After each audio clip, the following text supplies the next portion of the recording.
Toronto. VK on the beat. Check. I'm in Toronto, where you wanna get the city love. I'm from Toronto, where you wanna get the city love. I'm in Toronto, like we wanna get the city love. My city love me back for my city love. Welcome to episode 1251 of Toronto Mic'd. Proudly brought to you by Great Lakes Brewery, a fiercely independent craft brewery who believes in supporting communities, good times, and brewing amazing beer. Order online for free local home delivery in the GTA. Palma Pasta. Enjoy the taste of fresh, homemade Italian pasta and entrees from Palma Pasta in Mississauga and Oakville. Season 4 of Yes, We Are Open, an award-winning podcast from Monaris, hosted by FOTM Al Grego. RecycleMyElectronics.ca. Committing to our planet's future means properly recycling our electronics of the past. The Moment Lab. Brand marketing and strategy, PR, advertising and production. You need The Moment Lab. And Ridley Funeral Home, pillars of the community since 1921. Joining me today, making her return to Toronto Mic'd, is Mary Jo Eustace. Woohoo! Hi. Welcome back, MJ. Thank you. I got dolled up for you. I was, let's just, there's no secrets on the show. We've already recorded today because I was lucky enough to record you chatting with FOTM Jeannie Becker. Yeah, seriously. Honestly, it was a moment. She is, I called her a bitch off the bat. That was a little tense, but then she leaned into it and she was so forthcoming and so honest and so hilarious and poignant. We learned so many things about her today that I don't think she's spoken about a few of the things that she spoke about this morning, right? I think you're correct. For example, she talked about the breakup of her marriage. Yeah. I don't hear her talk about that too often. But what I was going to say, so you recorded with Jeannie Becker for like an hour. So I saw you for an hour. I'm staring at Mary Jo Eustace for an hour. There are worse things to do. Then I went and I actually recorded a new episode of the PPL podcast, the Pro Padel League podcast. So I went off and did that. My favorite podcast ever. There's an LA team. In and out. There's an LA team called the LA Beat in this PPL. So get on board. Okay, Mary Jo. But then focus. We got back together remotely, of course, because you're in LA, I'm in Toronto, and we got back, and then I noticed you looked different than you looked for Jeannie Becker. This is what I noticed. Okay. Yeah. You dolled yourself up for me. I put on lipstick for you. But why no lipstick for Jeannie Becker? We recorded that video. Well, I did have some lipstick, but I had my hair out. Okay. So this is a different look, like a little sleeker, and I put lipstick on. I needed a boost. So I tried to switch it up for your podcast. I think you have a crush. I think you have a crush on me. I have a crush on your hair. Well, that hair is protecting my brain, so it's very important to keep. We need to talk about your brain. We have a lot. Do of that now because we have a lot of catching up to do because. Well, I'm going to save it. I'll even set the table after you finish with your... I'm like an air traffic controller here. After you finish with your brain questions, what would you like to ask me about my humongous brain? Well, imagine my surprise when I find out my friend had a hematoma or a tumor or a brain aneurysm out of the blue because I was like... my friend Ray Dawn was like, do you know what's wrong with Toronto Mike? And I'm like, no, what happened? She said, fucking check it out. Something's up with Toronto Mike, which is you. And then I looked and I did some deep diving and I'm like, oh my God, the guy had an aneurysm 2 days ago. I spoke to him yesterday. You didn't even mention your blood thing. You mentioned nothing. I thought you were a little slow on the phone. I thought something's not quite right here, but you had almost, well, I don't want to say stroked out. I don't want to make it more dramatic than it was, but you had a health scare. Well, I can't believe you just said you did a deep dive. Was your deep dive listening to my 20-minute episode about what happened? Where? Yeah. Yeah, okay. I did a deep dive. I did a deep dive and I shared it with her and she was like, Jesus. But yeah, no, I did a deep dive into it. But you were very Matter of fact, I had lots of questions listening to it, but it was like, wow. Like, Did you you're write so- down those like, questions? Because I could answer all your questions. But let me clarify for everybody. You just Yes. called it an aneurysm, and you called it, I think you used the word stroke. And for the record, I used everything. I threw it all out there just in case one of them was right, pretty much. for Yeah. the record, because in case somebody who cares about me is concerned listening to you, I did not have an aneurysm, and I did not even have a stroke. Oh, phew. Okay. I had a I blood didn't clot. really listen to the deep dive then. I wasn't really listening. Sorry. Go on. You know Go who on, did sorry. listen? I'm going to shout her out now, and I have a question that came in for you from her in a minute, but I'm going to shout out off the top FOTM Ray Dawn Chong, because Yeah.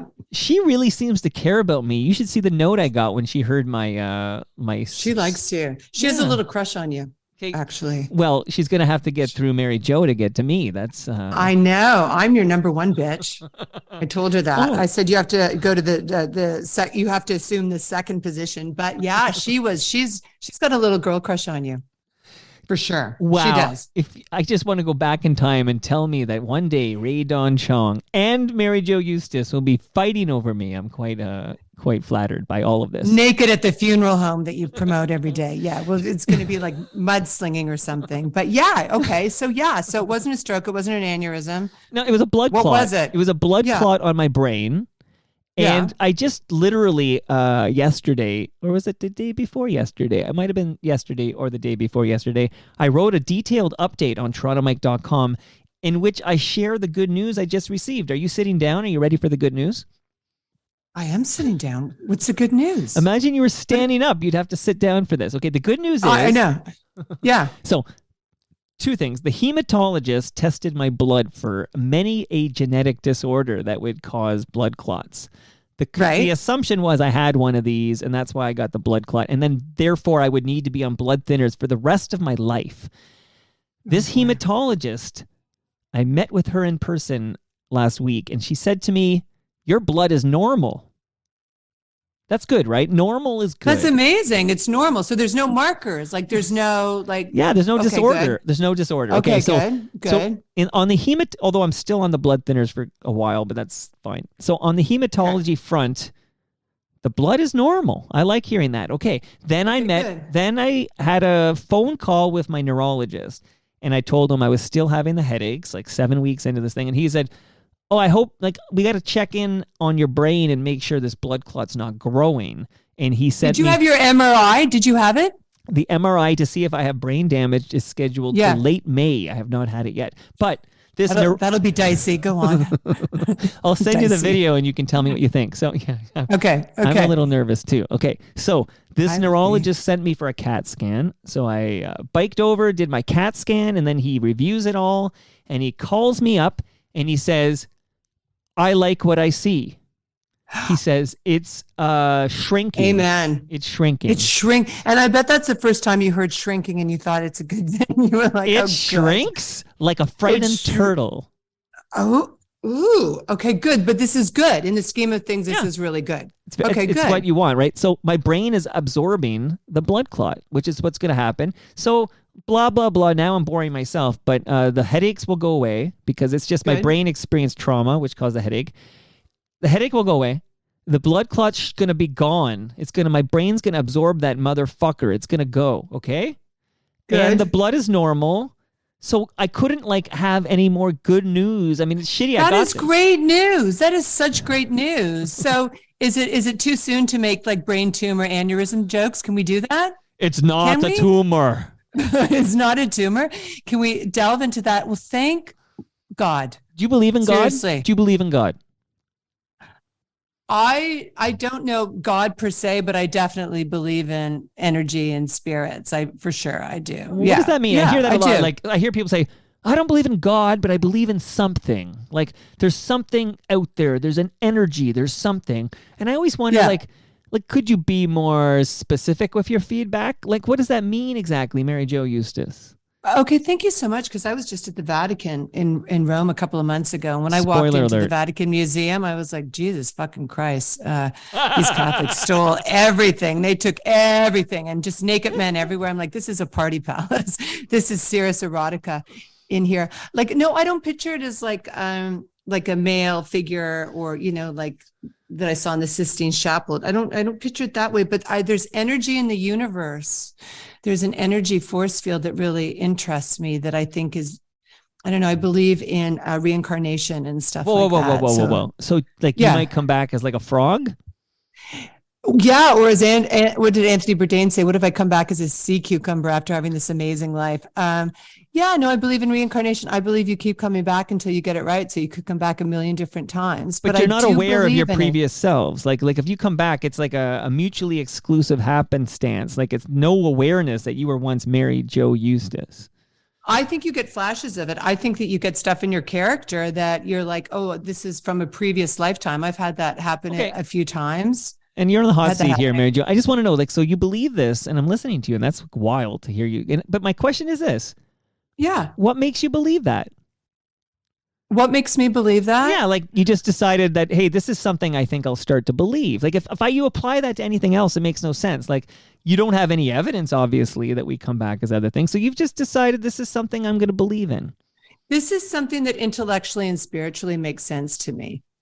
It absolutely makes sense to me that you come into this lifetime to correct a problem, that you come in and you choose everything and the obstacles to learn lessons. I believe that. I believe there's a purpose and a reason that you're here. So I believe that happens. And there's something that you keep doing it until you get to a certain level of expertise. But I believe in the energy in the universe. I believe in it. And I can't pinpoint it to a certain figure, but I believe in it. So what happens when you die? Like shout out to Ridley Funeral Home, but one day you will die. Right? Yes.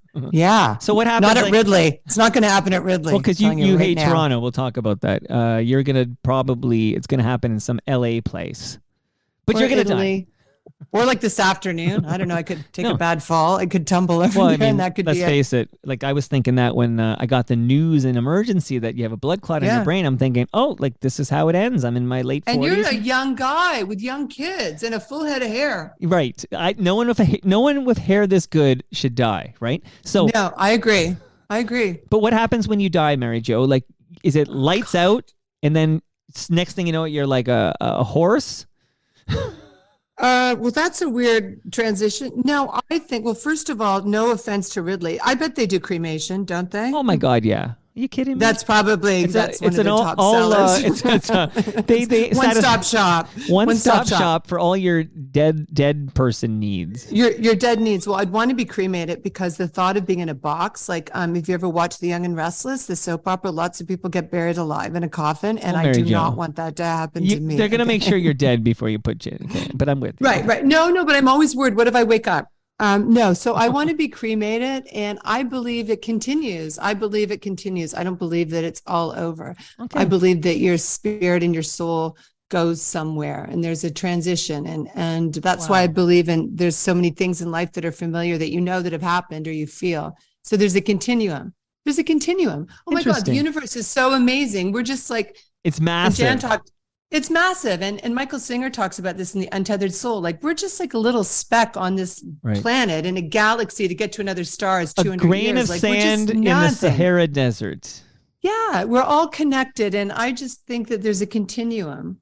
I like to think that there's a continuum of learning. Interesting. We've never had this conversation. I just thought of it. Okay, so I'm learning more about you already. And I feel I know you pretty well because we've been working together for quite some time. And we're going to discuss what's new since you were last on Toronto Mike. But first, I want you to ask me about my morning. Just like, hey, because before you had talked to Jeannie Becker, which was your morning because you're in LA. It was my morning. That was my afternoon. Do you know that? That was my afternoon. I understand the time difference. Ask Toronto Mike about his morning. Okay, now we're talking about Toronto Mike in the third person. Okay, let me ask Toronto Mike about his morning. I was going to say, how was your morning, brain aneurysm boy? No, how was your morning? Okay. How was your morning? Every Friday morning for 5 years, I have whatever happens in the very early morning, like get the kids up, get them to school, whatever, but then I make a coffee. Every morning for 5 years, I have started Hebsy on Sports with Mark Hebsher. Every Friday morning. So Mark Hebsher, I know you don't care about many sports, although you seem to be like I love sports. But you don't care about hockey. Sports. You don't care No, about hockey I don't, but I do love other sports. Even though I'm a big sports gal. Canadian. You just Oh God, hockey I've been never down took. this path before. I just think the season's too long. Okay. People should not be playing hockey with tans. I think that it's too long. The season's too long. Okay. I do. Do you like I'm sorry. baseball? The games are too long. I Okay. mean, they Okay. just go You on for like hours and NFL hours. football is what you like. I love NFL football. I love tennis, basketball. I would say Okay. those are my sports. Just so you know, okay? basketball and hockey have like the same length seasons. Okay. Oh, they I'm do? going somewhere here. Yeah. So this morning, I start up Hebsy on Sports. We go live on his YouTube channel and record his podcast at 9 a.m. Eastern. I start at 10 minutes early, just like I do for you, to make sure he sounds good, and we go test go live and everything. So I do that this morning with Mark Hebsher, and I said, "Hey, Mark," well, I guess I call him Hebsy. "Hey, Hebsy, you didn't send me any notes for this week's episode," and he goes, "No notes today. This is the last show." Like out of 5 years, and he's the first he's the first TMDS client. He goes, "This is the last show," and I'm getting No this heads info. up. No nothing. No nothing. No Are you kidding me? nothing. No Not even, foreplay, so to speak. No foreplay.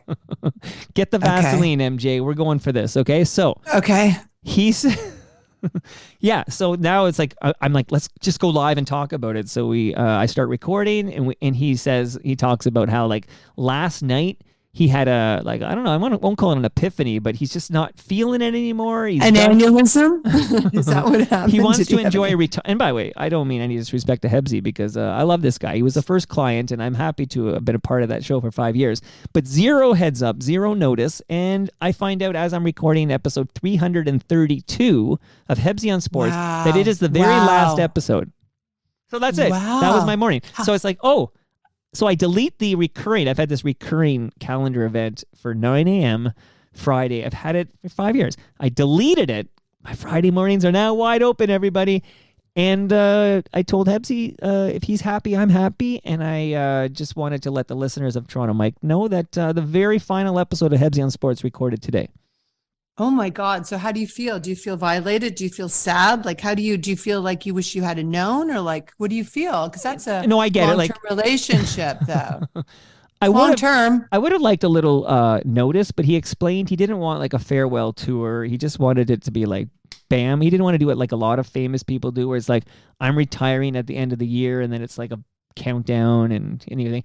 Everybody's like, oh, we love you, we'll miss you, here's your cake, here's your keg gift cards. Like, he just wanted to disappear into the fog of night, and he did that. So I get, but I think I would have liked a little heads up, like maybe give me a couple weeks notice that we're winding down, just for like scheduling purposes and stuff. So, you know, I felt a little blindsided, but then my emotions went from disappointed the show's over, because it was he's the first TMDS client. He's the OG. Yeah, he's the first one. And that was Yeah. 5 years ago when I launched TMDS. And I'm not just a producer. I actually co-host the show, and I enjoy it. I like his takes. I like him.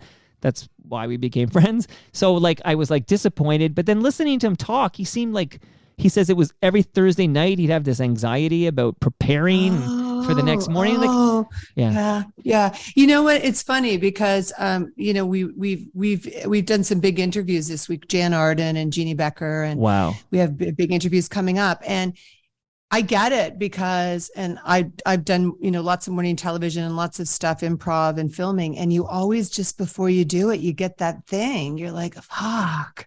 You want to be so good. You want to have your research and everything. And, you know, you never know how it's going to go. Like, you know, once you get your 10,000 hours, it's going to be probably good, but you never know what's going to happen. And it's anxiety. Like, so he wants to retire. Lose a night's sleep. Yeah, I get it. But so it's still, done.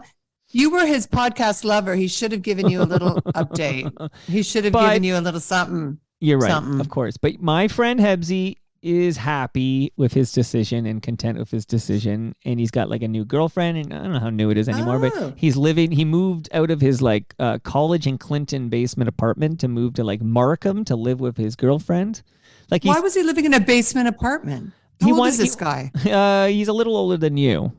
He's in his 60s, mid 60s. So he's 50 and he's living in a basement apartment. Listen, I almost called your pod. We're teasing because we're gonna walk through it a little bit. We're teasing it, but okay. We're gonna talk about your new venture and why there's a new venture. But I wanted to call it 60 Bitches because you're 60 years old, Mary Jo Eustace.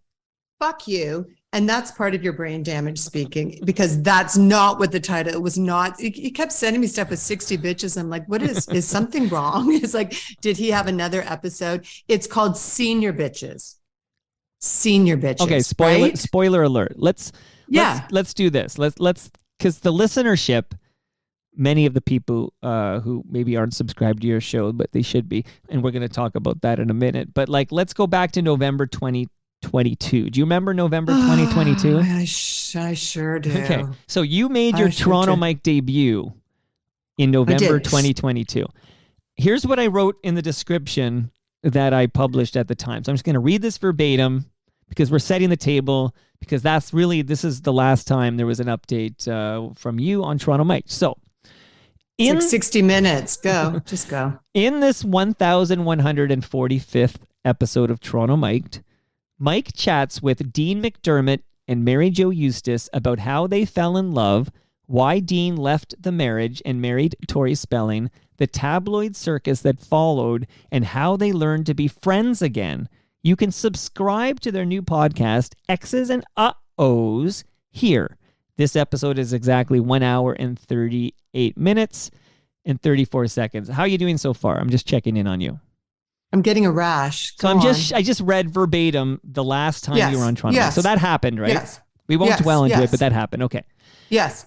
Listeners of Toronto Mike witnessed 90 minutes of featuring you and Dean McDermott, who are no longer together romantically, but you appeared to be very, very friendly. And we talked quite a bit about how you had this new project, and we were recording episodes of X's and Uh-Ohs. Like, this is just what was happening in November 2022.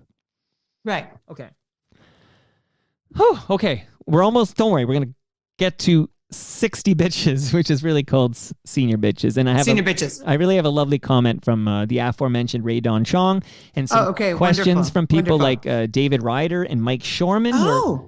Great. Do you know David Ryder, by the way? He writes for the Toronto Star. And he said, the name's familiar. Definitely. Yeah, he's a big wig at 1 Yonge Street, even though they're no longer at 1 Yonge Street. Okay, so at 2 Yonge Street? Are they at 2? They got booted. I'm ready. I don't know. They're doing something. Booted. That's so Canadian. Okay.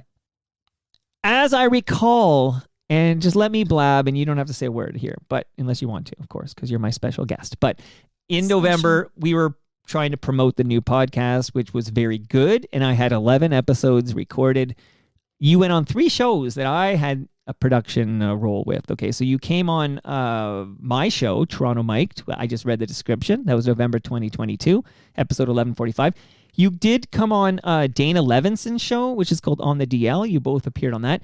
And I put you both on Humble and Fred, even though that's 5:15 a.m. California time, which must have been hell, right? It was hell. It was hell. Yeah. It was early. So Carla Collins was just on, and we had the same conversation. I almost don't like inviting people because that is terrible time to do anything. It's brutal. It is brutal. It's dark out. Let's put it that way. It's I wouldn't do anything at 5:15. Okay. Why are you living in LA? Come back to Toronto. We'll talk about that soon. Okay. So. Okay. Okay. So Dean McDermott actually left the Humble and Fred interview like midstream because he hated it, and he left it. Okay, so we'll just say he bailed. And then shortly thereafter, this is now like American Thanksgiving, which is also November, by the way. So it must be shortly after that lovely episode we recorded at 11:45. Dean said he basically, I'm out. I'm not doing this project anymore. I no longer want to be doing X's and Uh-Ohs. Those 9 episodes that have not dropped but have been recorded, I don't want them dropped. And he left the project. Do you just want to speak to that just in generality here, like whatever you're comfortable with? But Dean and you were working on this project for months, and I was part of this, recording many episodes, and he just decided he didn't want anything to do with X's and Uh-Ohs anymore. Mm-hmm. That's correct. To speak to that, I actually never got a reason. I never got a reason for it. There was some events that happened around it, but I never got a reason for it. And then, the trajectory and the narrative changed drastically after that. So I did not. But, I say this and I own it. I take full responsibility for the fact that I got into that situation to, see if this was possible, if you can get along with your ex, or in our situation. So I chose to do that. We've talked about this before. I don't see myself as a victim of it on any level.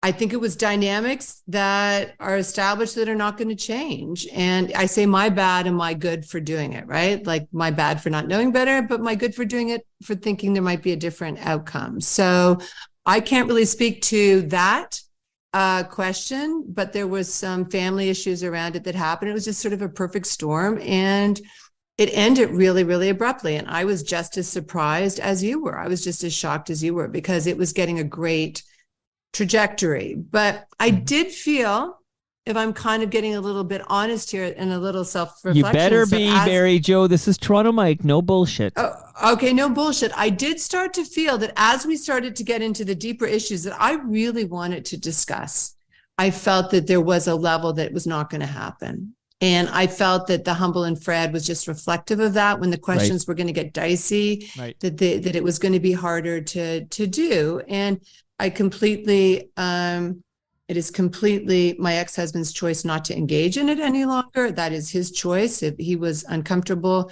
going there, I get it, but it also happened sort of in another article that Shanann Gavani wrote. So my interest was that we were so, the relationship, the past relationship had been so contentious and difficult that if we could get to the other side, I thought that was a great journey, but I really felt we had to acknowledge the stuff that had happened prior. And that didn't seem to be a place that we were going to be able to go. So, I mean, the intention was good. It was good. But too many variables to control on this one. So I'm just taking my responsibility, my, my engagement with it. And was it the best decision for me to do? Well, I've learned from it. Do I love all the lessons? Maybe not necessarily, but I mean, I did choose to do it. So I put myself in that situation, and what followed, I take full accountability for, and I don't, I own it. I own it. So, it's just, that's kind of what happened. You gave it a go. Look, you tried. It was kind of a social experiment, because it wasn't just that you were exes, because, I have an ex, you can't throw a rock and not hit some people with ex spouses, right? Everybody has an ex. Everybody has an ex, right? But as I pointed out in that episode, and as any knowledgeable FOTM listening knows, that you guys had the extra layer there where the tabloids seemed very interested in your breakup because of certain people involved. So you had to deal for the last, I don't know how many years, almost 20 years or something, you had to deal with tabloid and whatever you call these, like celebrity news articles. Right. Like you've been flagged in the tabloids forever, right? Yeah, the culture of it. Yeah. And by the way, once it's out there, it's in perpetuity. You can't do anything about it. Whether it's true or not. Okay, so now I'm leading to just one little thing I'll touch on before we get you out of the country, okay? So now again, being fair to you and people involved and that you know and love. So I'm being very, very, very fair. You have to trust me on this one. But I have never been tabloid fodder, of course. Really? Not even after your aneurysm around your brain thing? Nothing? Maybe Nothing. the Canadian tabloids were very interested in that. Maybe they'll be something like Hebsy quits, Hebsy on sports and fires Toronto Mike. Like this will be the headline. Okay. So it's kind of hot. I guess shortly after the bail, I'll call it the bailing, which neither of us saw coming. And I was shocked by the bailing because everything had been so, like you guys were rowing together and it all seemed so beautiful. And we spent so many hours together on Zoom, and then all of a sudden the bailing happened. So the bailing was shocking to me, but it's like, that's your right. I won't drop I have them here on my Google Drive, these 9 unaired episodes. I never dropped them. I'm an honorable guy. So shortly thereafter, I was part of tabloid articles kind of slagging you again and talking about the why X's and O's was not continuing and stuff. So what I'm telling you is I had a taste. I had 0.001% of what you've been living with for 20 years. And I learned from that 0.001% that truth in this truth does not matter, and there's the tabloids just love to run with salacious bullshit regardless of who is hurt and who is dragged. And I think that culture sucks. It does suck. And I think that, yeah. And we talked about this a bit too, because you were a tabloid virgin and I'm a tabloid whore. Right. We talked about like sort of that first taste that you had of it and how you just found it really disorienting. Sucks. And you roamed and I roamed and, we sort of dealt with it different ways. But I remember you saying, this is fucked up. Yeah. Because it's fucked up because angry. I know the truth, because I live the truth. I'm sorry for interrupting. I'm so rude, but I am the host of this program. But I found it particularly, and we're going to get back to the roamed because it's a very clever line I used and it makes sense in a minute here. But okay, I found it particularly fucked up because I was living and breathing the truth, and I know it's in my heart and mind. And as I practice, 5 years of TMDS, I know how I treat my clients and what goes on. And having, being the unnamed producer stabbing Dean McDermott in the back and all these things I was reading about in people.com. I guess that's not the magazine, but it's a digital service from People, which I always thought of as like above this. And I guess they've changed over the years. What do I know? But it sucked because I knew the truth and I knew what was being published. And even though they called me like the unnamed producer, people who know and, follow me knew exactly who it was because I've been talking about X's and O's on Toronto Mic'd in episode 1145. So shitty culture. I am so sorry, Mary Jo. We're good friends now. I'm so sorry that you've had to live in that tabloid world for so long because truth does not matter. And it is such bullshit and people seem to consume it and believe it. Yeah, no, they do. And it's funny when you see people.com and a source, source, give me a break. A source is like a PR person, giving their spin on everything.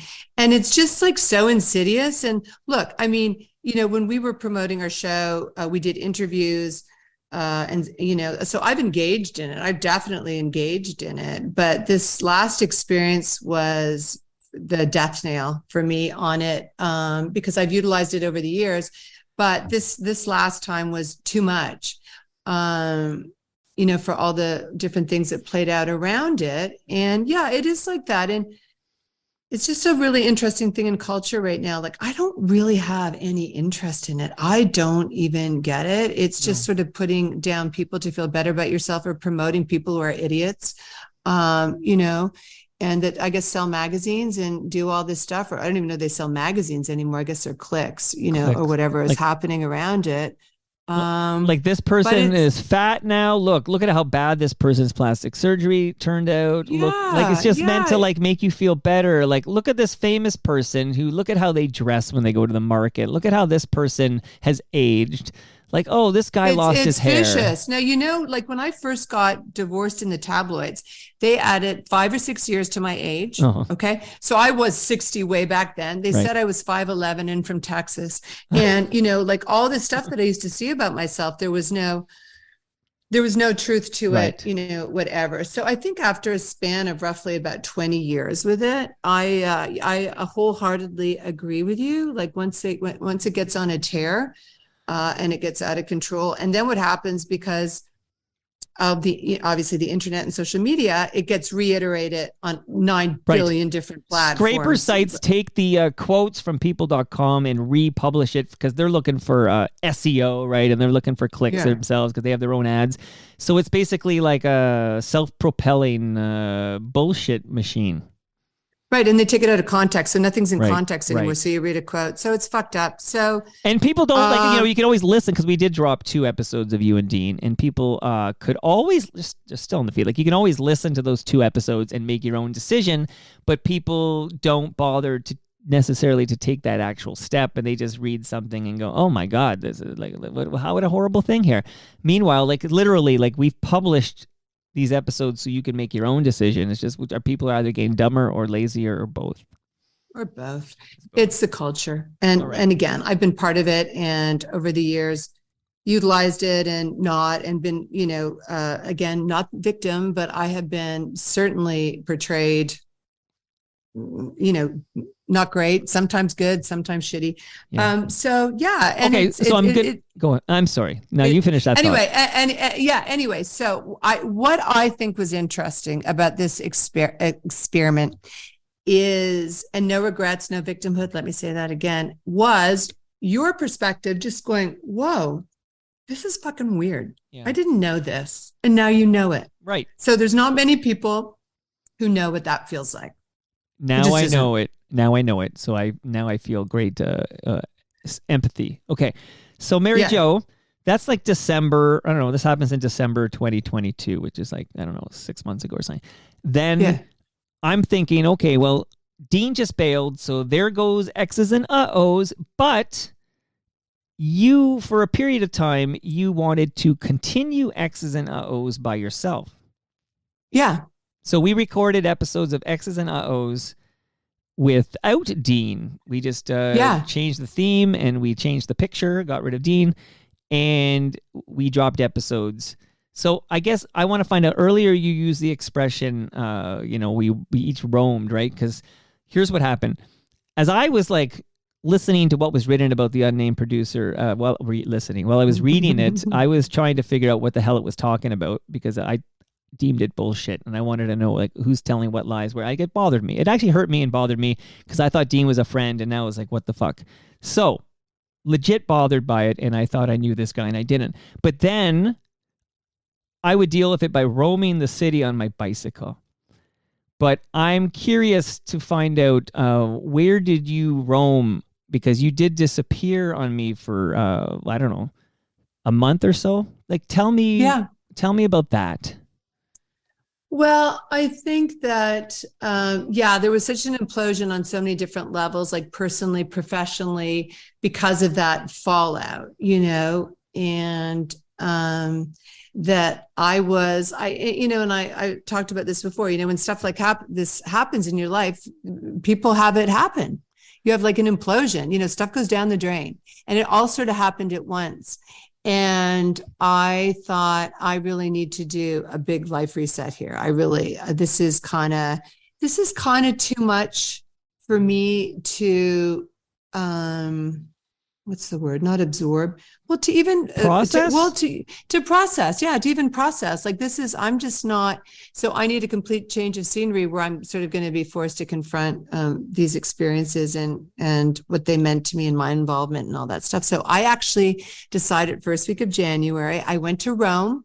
I got on a plane, didn't speak Italian, didn't know anybody. And I went over to the most, as I said, beautiful, broken city in the world, which I think represented, humanity. Right. And I went there for like 7 weeks and did like these deep dives and writing and walking around the city, for 10 miles a day. The Borghese Gardens. I would hang out by the Vatican with the nuns, having lunch with the priests, met some great Italians at my sports bar, watching NFL football, who showed me places that people don't normally see. And, I had a friend come visit me, my friend Anne Marie, and she's coming up after the Jan Arden podcast, and I've known her for 10 years. And, at 61 or 62, she is starting on the most exciting job she's ever had in her career. And we went for lunch and we started talking about aging. And she said to me, "You're a senior." And I said, "Fuck you, I'm not a senior." She said, "You're a senior. You're over 55.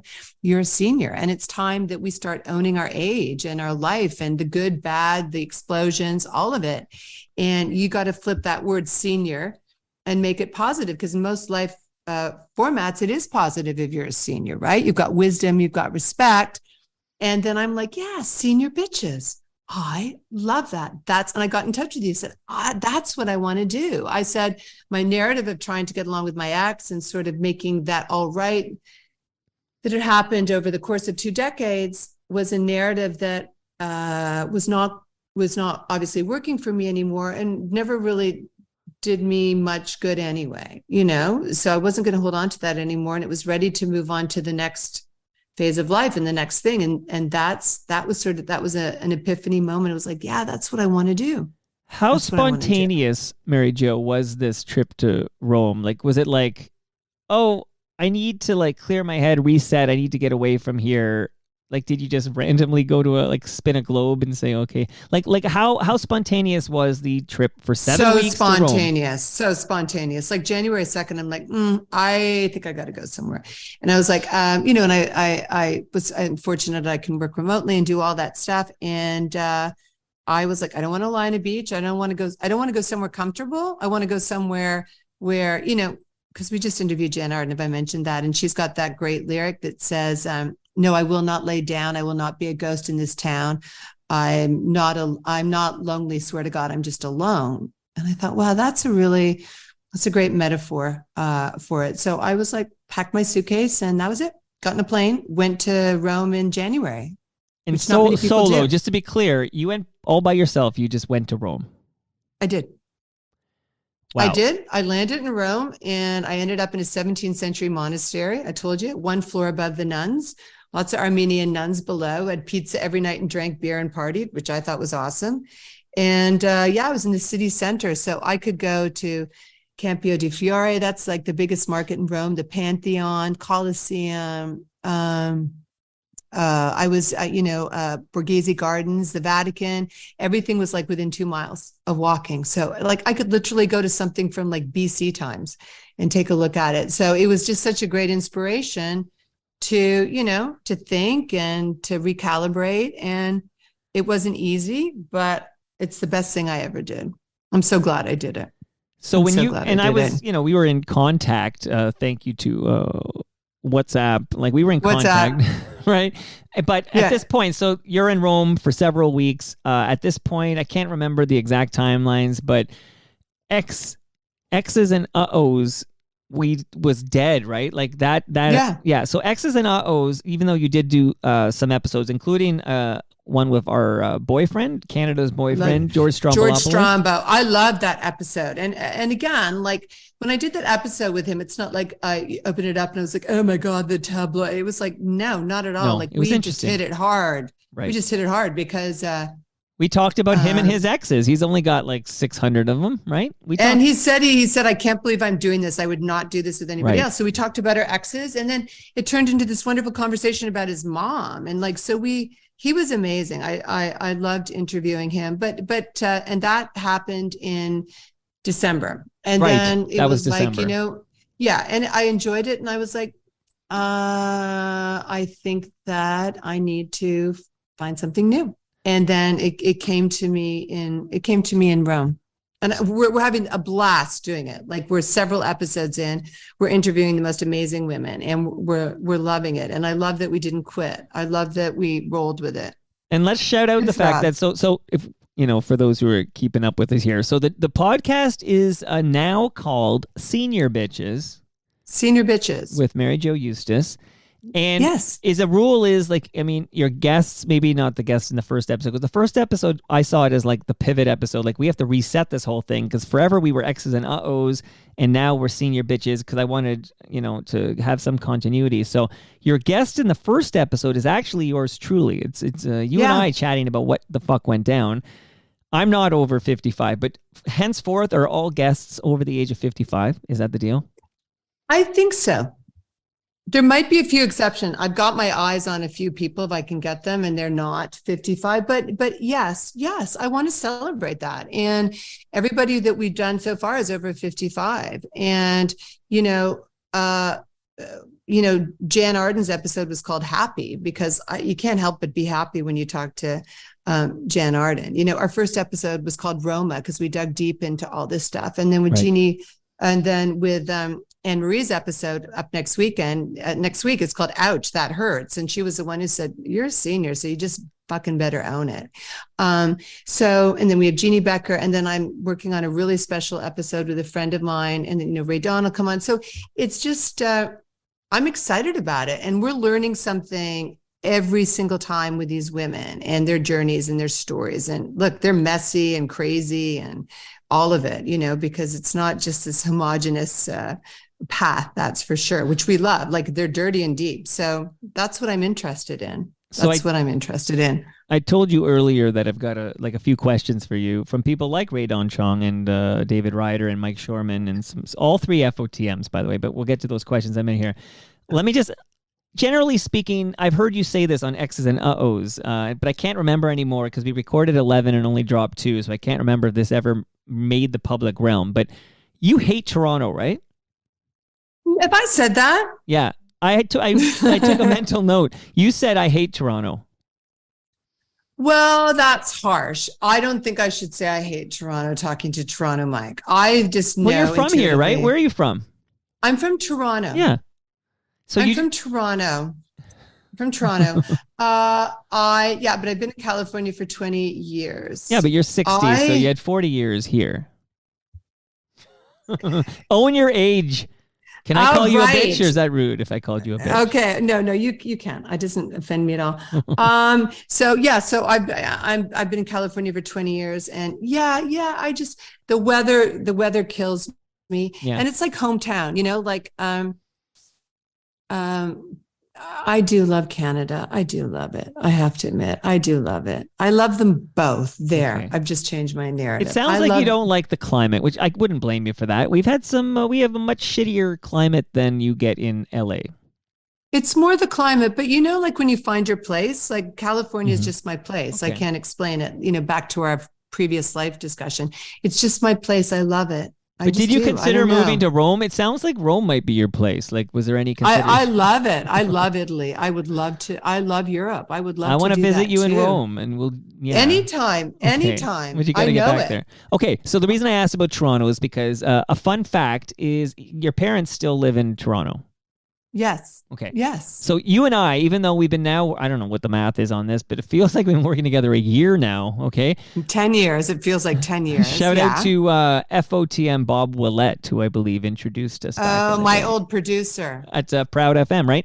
Oh, yes. There's a question coming up about Proud FM shortly. Oh, Bob Willett used to surf porn in the morning and like eat hot dogs. And so did you catch him? You caught him surfing the pornography? If not surfing porn, definitely on Facebook. He would just lose interest because Ken would be in the wrong mic and give the wrong cue. And Bob would just be on Facebook having a Danish and just be losing his mind because Ken would miss every cue possible, right? So there is Ken. One of the questions is regarding Ken. So we're going to get to Ken Kostick. Okay. And I'm going to get to the questions. But, if you ever do come to Toronto and I'm lucky enough to meet you, I'm just going to share with you a few quick, few gifts I will give you, Mary Jo Eustace. Okay. Okay. Good. Fresh craft beer from Great Lakes Brewery. Delicious. I love the people at Great Lakes. I'm going to be crushing some Great Lakes with my friend FOTM Hall of Famer Cam Gordon tomorrow at Sugar Beach. We have plans to meet at Sugar Beach to crush some Great Lakes beer. Okay, that's going to happen. So I'm going to get you fresh craft beer. Mary I'm Jo. getting on a plane now. I'm on a plane. Go. I'm on a plane. I can't complain. I'm leaving on a jet plane. Okay. You're John Denver, I think there. I don't know. I'm doing Nirvana with On a Plane. Okay, so you were just in Italy. That's where they make the best Italian food because it's fucking Italy. But you know what? If you can't get to Italy, you can get to Palma Pasta. I can't wait to give you a lasagna from Palma Pasta. Oh, that sounds like a euphemism for something else. It's like, I can't wait to give you a sizable lasagna. Sausage in that lasagna for you, Mary Jo. Okay, so now I'm perked up. We've already shouted out Ridley Funeral Home. I have measuring tape for you, so you can measure whatever you want. I don't know what you want to measure. I guess for my urn, for my ashes. Right, because you're being cremated. That's right. I'm going to be cremated. Just in case they bury you alive, because that happens all the time. On soap operas, it always happens. You're buried a week and then you wake up and you can't get out. Right. So I want to be cremated. That's my thinking. Smart. I have a wireless speaker for you from Moneris, and with that wireless speaker, you will be listening to Season 4 of Yes, We Are Open, hosted by FOTML Grego, because he's got inspiring stories from small business owners, and as an entrepreneur yourself, you're going to want to hear this inspiration. I do. I want to. Okay. Great it's like a speaker. Gift basket. Yeah. It's wonderful. And this, I feel like you would really benefit because it's for reputation management, crisis management, PR, getting you in the news for positive things. They do a great job. I would love to introduce you to Matt and Jared from The Moment Lab. The Moment Lab, proud new sponsors of Toronto Mic'd, and they work with brands like Mary Jo Eustace. They would be I'm awesome. down. I'm down for it. Absolutely. And last but not least, Go to Yeah. recyclemyelectronics.ca. This is more for your parents who are here in Toronto. Maybe they have an old 8-track player that doesn't work anymore. I don't want your dad throwing that in the garbage, okay? Okay. The chemicals in that 8-track player are going to end up in the landfill. You've got to go to recyclemyelectronics.ca, find out where you can drop off that 8-track player safely, properly. That's what your dad's going to do, Mary Jo. You've covered death, recycle, pasta, alcohol. How old's your dad? Some stuff you mentioned, I don't understand what it is, but my dad's 87. And how old's your mom? Is 86. 86. She was just in California. She's wonderful. She's a wonderful gal. You got good genes there. They're amazing. So yeah, that whole package sounds really great. Get it together. Okay, so now I'm going to get to the questions. But now that I've mentioned your parents, question. Anything. Do I get a baseball hat? What's the baseball hat? What's that? That's Roy Halladay, the late great, the second greatest starting pitcher in Blue Jays history after Dave Stieb. Roy Halladay. He's in the Hall of Fame. Dave's not. Oh, okay. Didn't know that. All right. Yeah, I got a lot of useless info for you. Okay. One thing that saddens me about not releasing the 9 episodes with your ex is that we had that great episode with your parents. With my dad. Yeah. My dad. Yeah, that was a good one. Oh, well. What would happen? Like, could he sue me if I drop that? Like, what's he going to do? He's already hurt my feelings.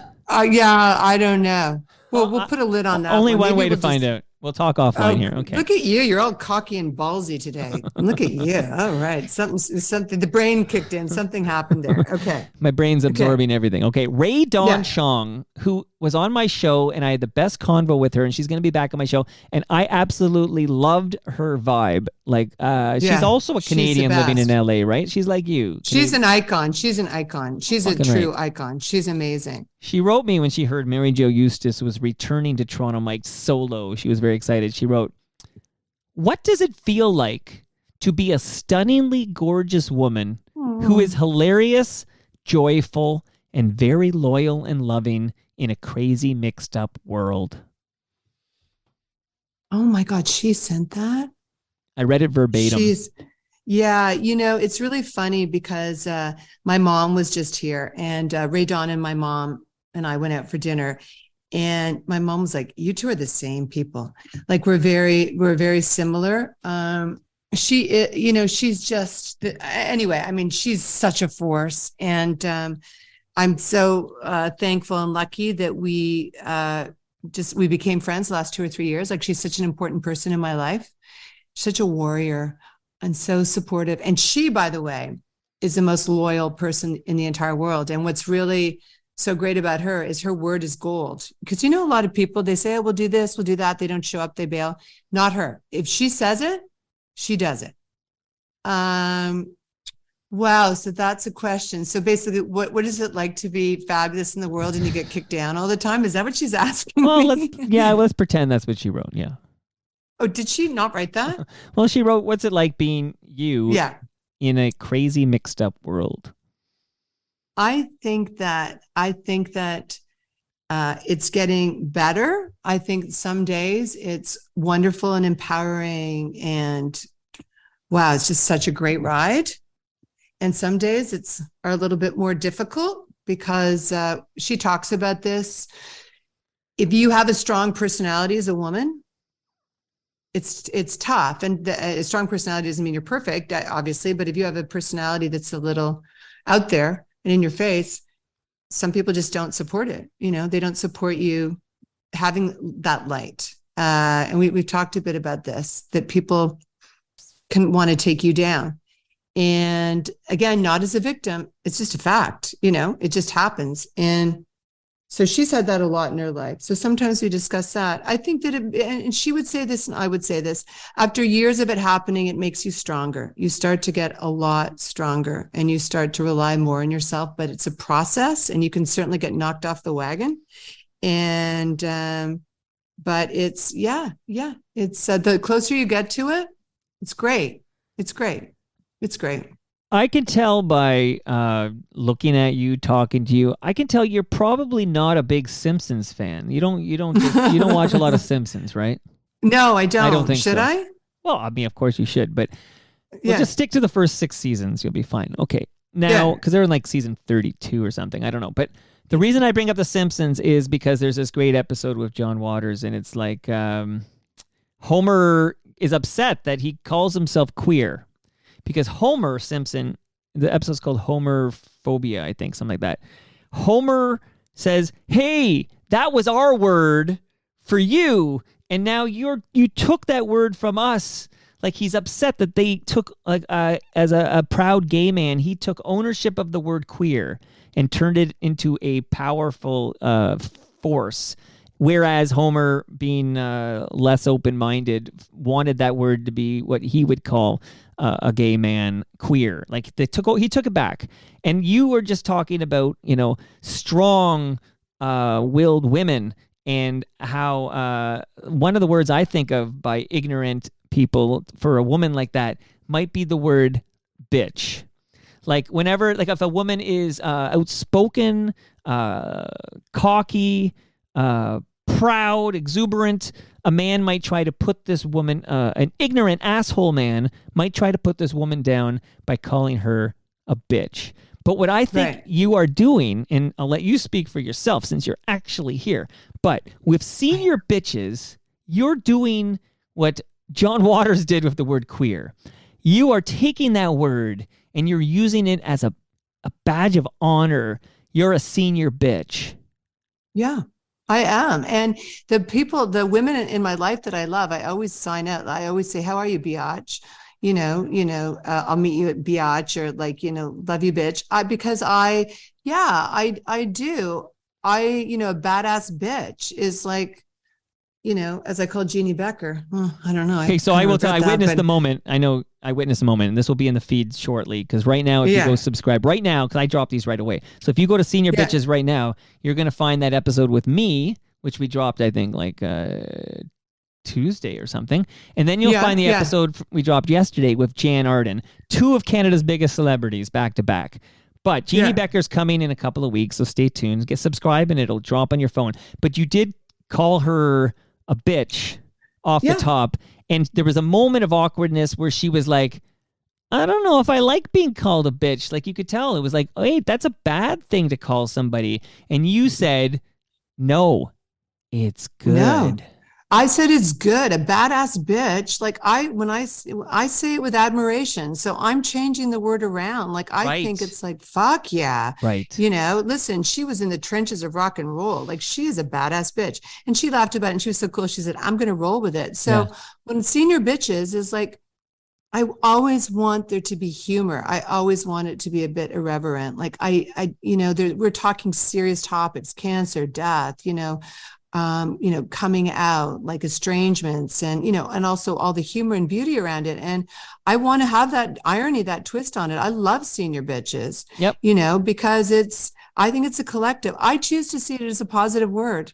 I choose to use it as a positive word. And I feel like you took that word back and you're using it as a positive, and that takes away the power from these ignoramuses who will use it as a negative. No. Right. Fuck you. I agree. I'm a senior bitch. Watch out. Oh my God, look at you. You've got like estrogen flowing through your veins now. What's happening? I had a vasectomy. That's what happened. Is it your stroke? Is your stroke kicking in again? I don't know what it is, but yeah, senior bitches. It's like, we're senior bitches. And you're in LA and I'm in Toronto, so you can't punch me. But I'm actually going to read this next question verbatim. So I went on Twitter and I said, Mary Jo Eustace is coming back to Toronto, Mike. And that's where I got the Ray Don Chong question. And I read that verbatim for you. So I'm actually going to read this question because it's coming from a journalist I respect very much. David Ryder. Okay. After the John Tory news broke, that next morning, I had a recorded phone call with David Ryder about basically, like, when did the Toronto Star get wind that John Tory might be having an inappropriate relationship with a City Hall staffer? How did they approach it? Like, all the nuts and bolts of that story before it went to press. Because shortly after that story went to press, John Tory called a press conference and said, "I'm stepping down." And that's why we're in the middle of a freaking mayoral election here in this city with like 65 people running or something. But David Ryder, I respect the heck out of this guy as a journalist. And by all accounts, because he's an FOTM who took my call that next morning, he is a sweetheart.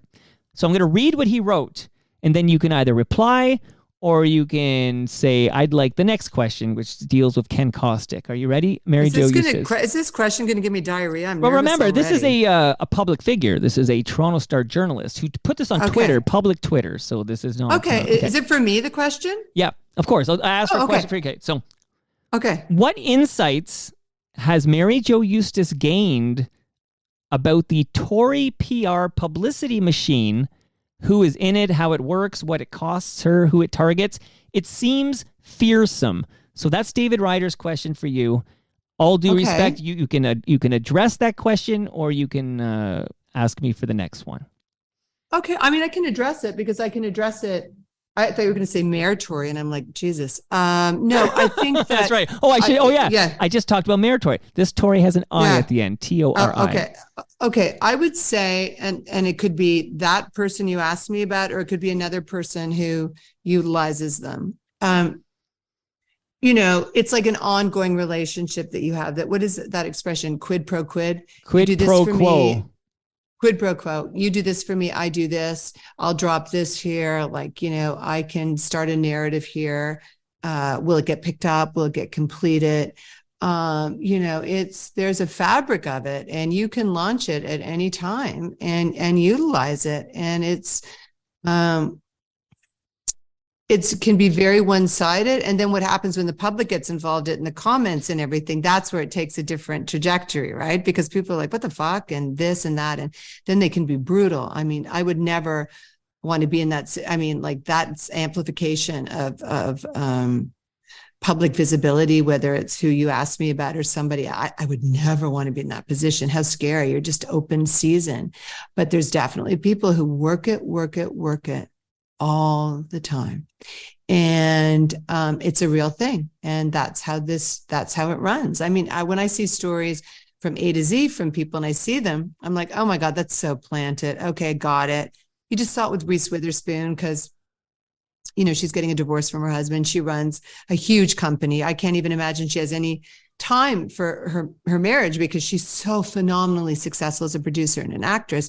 So you see the narrative starting to come out. Everything's good. Everything's fine. It's because of this. And then you know it's coming, right? Like, so they set the groundwork, and it's not very smart. It's not really, it's just kind of little click bites, but you see it. And the force of it is when it gets picked up and thrown out there, and then it can go viral. It can catch, and there's no truth in it. And it's like, then it's done. It's one and done.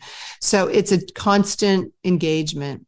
You have to constantly be engaged. And like, if you look at the coronation, right? Like, that's the whole thing they talk about with the Palace and the Daily Mail and all those publications, right? Like, they're just like this. They go back and forth, and they both depend on each other for revenue, right? It's revenue. Quid pro quo. Quid pro quo. I said quid pro quid, which was wrong, but quid pro quo. So I speak Latin. Yes, clearly. So it's a huge machine, and it's a huge commitment, and it's huge engagement to keep it at that level. Yeah, you're not passive. Right. David Ryder says it seems fearsome to him, and he's again, accomplished journalist who... It is fearsome. It's fearsome. What a great word. He's smart, that David. Yeah, he's pretty bright. He's it's fearsome. But he's pretty smart. It's fearsome. It's intimidating. It's actually scary. And, when we talk about this stuff, because I have personal things going on behind it, I get scared of it. It does kind of. Well, that's why I gave me. you that option to tap out. I didn't want to put you in a position where you were not feeling comfortable. It freaks me out. It's not like, if you say or do something, it can go unnoticed. Like, you can get penalized, but, I'll take it. But yeah, it's a fearsome, fearsome machine. You said A to Z. When did you switch from A to Z to A to Z? Because is Z American? Yeah. Because, you were here for 40 fucking years, MJ. And it was always A to Z. And then suddenly... Well, at least I say pasta. I don't say pasta. I say aunt, not aunt, because that's what the Americans say. But Z. I don't know. That's a really good question. You're right, Z. I do Z. It's A to Z. Come on. A to Z. Mike Shorman, who is an FOTM, he writes... can you ask her about her friendship and collaboration with Ken Kostick? Now, we did a lot of this when you were on with Dean McDermott, but, there were two of you on. So this is your chance to really dive into because he's no longer with us. Can you just talk about Ken for a while? I love hearing the Ken Caustic Oh, stories. yeah. Listen, it's funny because I was thinking the other day, like he passed away 2011, 12 years ago. So many friends. So I miss him so much. Like I really miss him. And I talked to him and God, I could use him now. I could use him now because he was such a pit bull for me. He was so fierce and so determined and such a great advocate. And, just adored him. It was complicated. We sued each other. We had fights. We did all our bullshit. But I loved him. He was the funniest person I knew. We would have so much fun on set. Like, number one, he never got the right camera. He could not open a show. He'd look at the wrong camera. And I remember, do you know Dennis Saunders? Was he on Polka Dot Door? No. Yeah, he might have been. He did much music. He was the coolest guy. He was our director. He'd be up in the booth drinking like beer with his Hawaiian shirt on. Like he was with much music with all, like Strombo would know him, all these guys. Okay, yeah, he was not on Polka Dot Door, by the way, but go on. Yeah.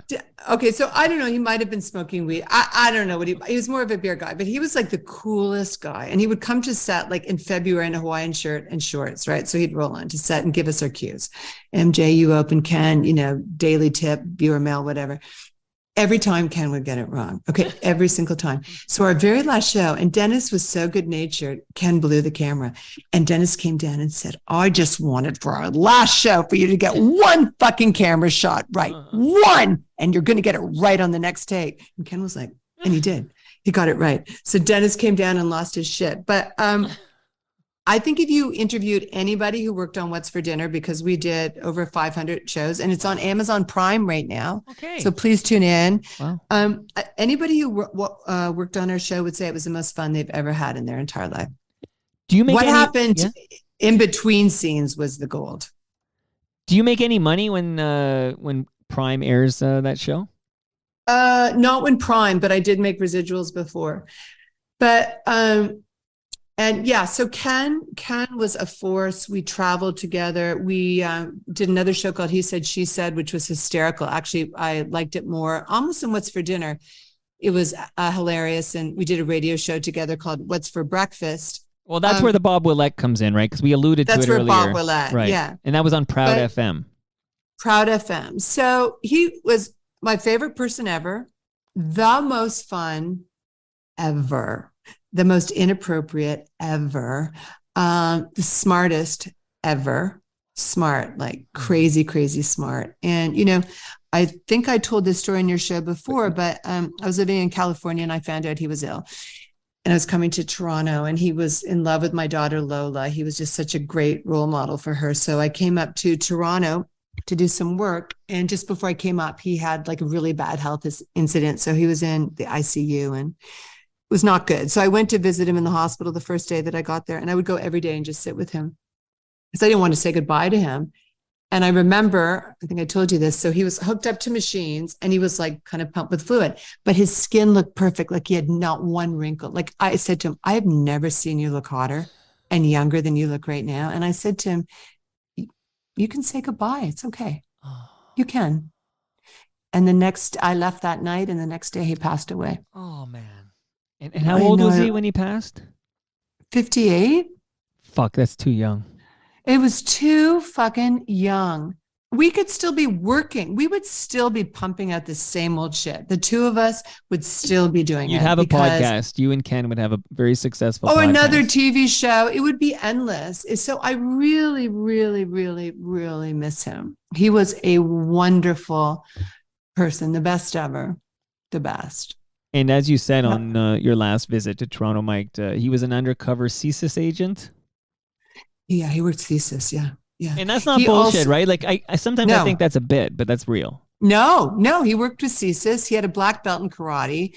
He broke some guy's shoulder once when the guy tried to steal his mom's purse.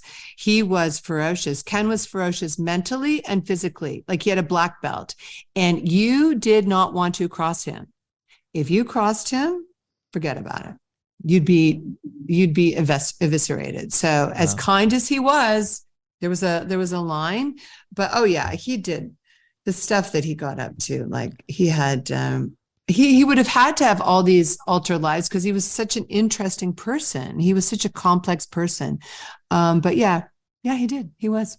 Wow. He I'm was. sorry I never got to meet Ken Kostick, and I'm sorry Oh for my your God, loss you'd there. love him. You'd love him. He used to wear makeup to the radio show in the morning. I'm like, are you wearing foundation and lip gloss? And he would say to me, I don't want to look homeless like some people I know. And I was like, fine. Oh, that Ask was Bob. Bob Ken Willett, wore right. makeup. Every morning he wore Hey, makeup. is this true? Bob told me a story about, real quick here, that I guess your daughter Lola had chicken pox, and you wore a sweater into the office that had chicken pox on it, and Bob Willett had never had chicken pox, and because he put on the sweater or leaned against the sweater, Bob got chicken pox. Is this true? Is that true? Like, is that anything that sound realistic? Did Lola ever have chicken pox? Lola had chicken pox. How's this for a story? How's this for a bitch in a bad way? This woman who Lola used to go play with her kids. How about this? So I was going to New York for work. I had something that I had to do. So I took Lola for a play date on the Thursday before I left. So I dropped Lola off and I go to pick up Lola. I go to this girl's yard and we're sitting in the backyard and chatting with her. And I'm like, oh, where are the kids? Her kid runs out. He's got chicken pox so badly. He's got a chicken pox like on his eyeball. I'm like, yeah.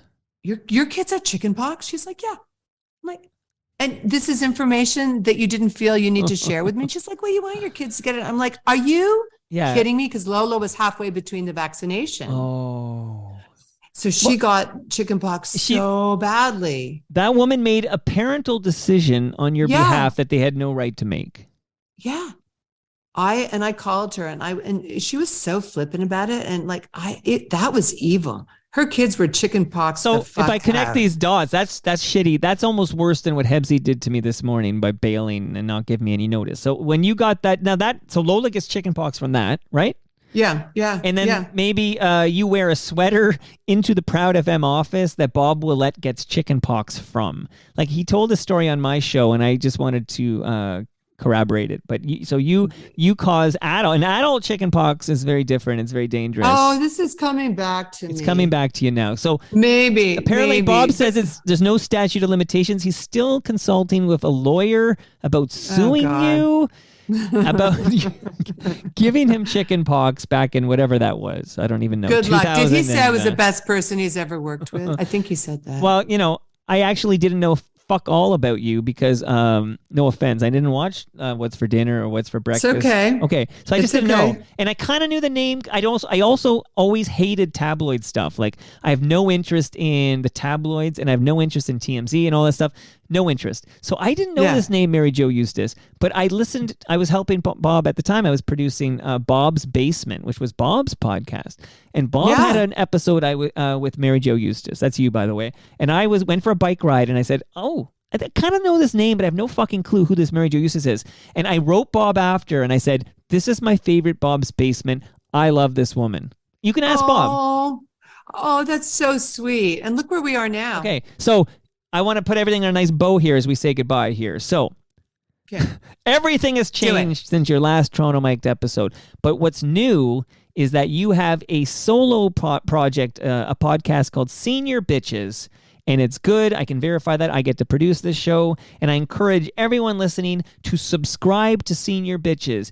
Just pause me right now. Go subscribe. Welcome back. You just subscribed. Amazing. Senior Bitches, people should subscribe. I have one last question for you, Mary Jo, before I give you an opportunity to share your final thoughts, and then I'll play us out. I'm single. Okay, go. Are you single? Because okay. Are you available? Like, I mean, in the sense that are you looking to have a boyfriend?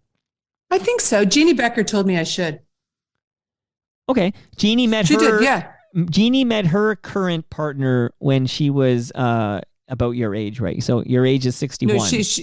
No, she was 64. Okay, but close enough. Yeah. And she's madly in love. She's madly in love, and she deserves love as you do. So are you on an app like Tinder? This is not my final question. I'm now curious. Are you I'm on Grindr, Mike. Well, that explains that's what I'm you're doing switching wrong. it up. I'm switching it up.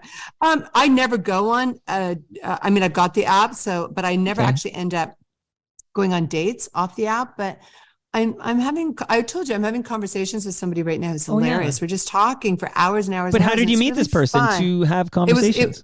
It was on an app, but I don't even know how it happened. And so we've become like phone buddies and friends. We've been talking for like a couple of months. It's a blast. It's a blast. And you So don't I'm recognize gonna the voice? It's not Dean, right? Yeah, it's Dean. And I No, want to talk to you I about don't our want you to next get show. cat. I don't want you to get catfish. It's going to happen. Yeah. I'm getting catfish right now. But Just it's be careful because it's good for me. you don't know. Like you should maybe at least do a live video chat and just see if their lips are moving. Oh no, forward. no.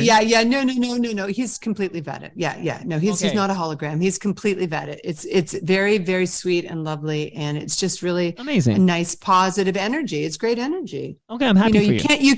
You can't fake 3 hours of conversation. Oh, I thought you could say cannot. 3 hours of something else. Okay, I gotta. Yes. Okay. Yeah. Well, either it's hard. No That's pun what she said. intended. That's what she said. No pun intended. So, yeah.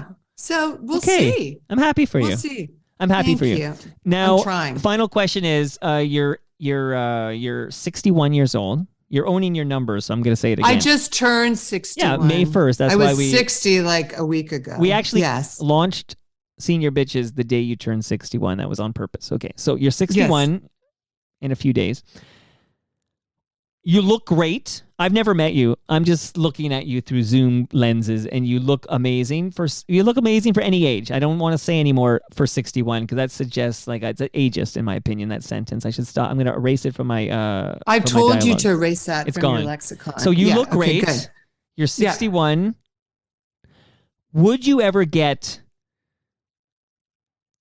What's it called? Plastic surgery? What's the word for that? Cosmetic I thought you were going to surgery. say married. I thought you were going to say I mean, married. I think it depends. If you meet the right guy, you'll get married if you want to. Yeah. Oh. Would do you, you think ever I've get- aged since? Do you think I've aged since we've started this podcast? No, I don't think so. It's only been an hour. Just kidding. Okay, Mary Jo, it's been an hour. Have I aged since June? No. Well, I haven't noticed anything different. You put on the lipstick for me. Jeannie Becker didn't get that much lipstick. Oh, okay. I just Okay. noticed So that. you're saying I have not aged like 10 years. Would since, you get June. plastic surgery? Like I see women, I won't name anybody, but I see women younger than you who have obviously had cosmetic surgery done. Like I can see obvious cosmetic surgery. And I am curious whether you will allow yourself to continue aging gracefully and naturally, or if you would consider going under the knife. Well, I have Botox. Is that surgery? What is that? A needle, no. right? Yeah, Botox. Yeah, so it's to get rid of wrinkles. And I've had some fillers, but I don't have them now because I don't like how they look. I just don't have any fat on my face. So, but I do my Botox. At this point in time, would not want to. I don't want to. It scares me because who knows what you're going to end up with. But anybody who wants to, knock yourself out. I support whatever you want. Sure. Do. But again, do what you want. It's your body. Yeah. It's your body. You're right. But I do notice some women end up looking like aliens. Well, especially here, it's really frightening. You should see what I can see. And it's like the fillers because, look at Madonna. I mean, come on. We can say, the OG, I thought of feminism and such, anyway, I can understand why she says I can own my face. It empowers me, but there seems to be a line people can cross that it is visceral. It's visual. You can see, like, you don't even look like yourself anymore. So I'm not sure if when you have plastic surgery that extreme, shouldn't you just say you had it? Isn't that the conversation? If you're going to own your number, if you're going to own your number, maybe you should own your plastic surgeries as well. Oh, that's a good way to end. Okay, good. Okay, good. Thank you, That's excellent. MJ. I love chatting with you, and I love chatting with you too. Thank you so much. And that brings us to the end of our 1,251st show. You can follow me on Twitter. I'm at Toronto Mike. Don't tweet at Mary Jo. There's nobody manning that fucking booth. Instagram. Yes. Instagram. So follow Mary Jo Eustace on Instagram. Is it just Mary Jo Eustace?